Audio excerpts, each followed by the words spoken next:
All right, so here we go. This is the Stevenson Tuning pipe only kit. I installed it and I did a level 1 tune with delete of everything else, and that was a level 1 tune from Tunezilla, and so that was super easy to do.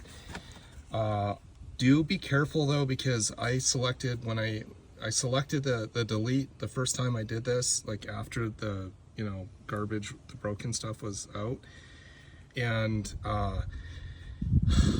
yeah, it didn't take for some reason. It actually jumped back to the old non-delete profile, and so I was having like weird shifting issues and stuff. So be doubly careful that you actually get the full delete, when the reprogram's done.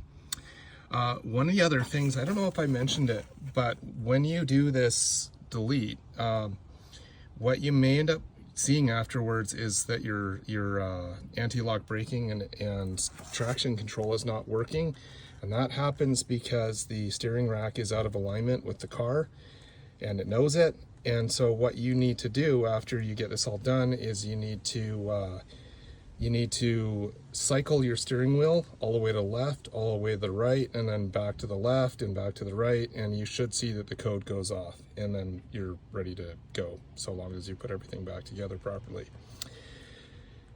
Keep it real organized with your bolts, nuts, things like that, so that you're not missing anything going back in, because there's nothing that's optional when you're doing this and when you're putting that subframe back in.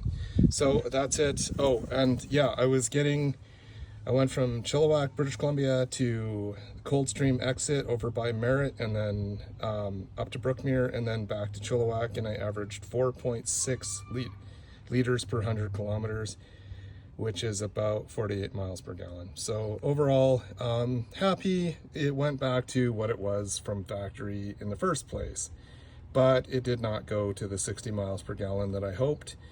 But that's actually a pretty big climb.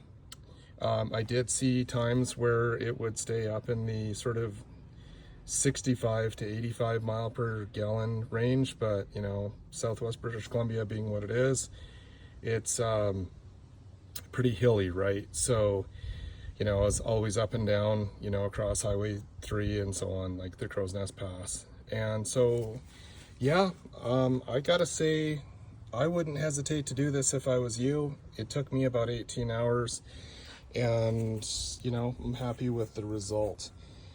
I guess another thing to note is with your coolant level, you're gonna have air burp out of it for probably a day or so. So be double checking that it is up where you want it to be. It should be in those lines. I'm a little bit tall, I think, on it. Yeah, I'm a little bit on the high end. Sort of hard to tell that pink is kind of vague. And just use it as an excuse to do a fresh coolant flush. All right, that's it. So hope that answers the question for the person that posted.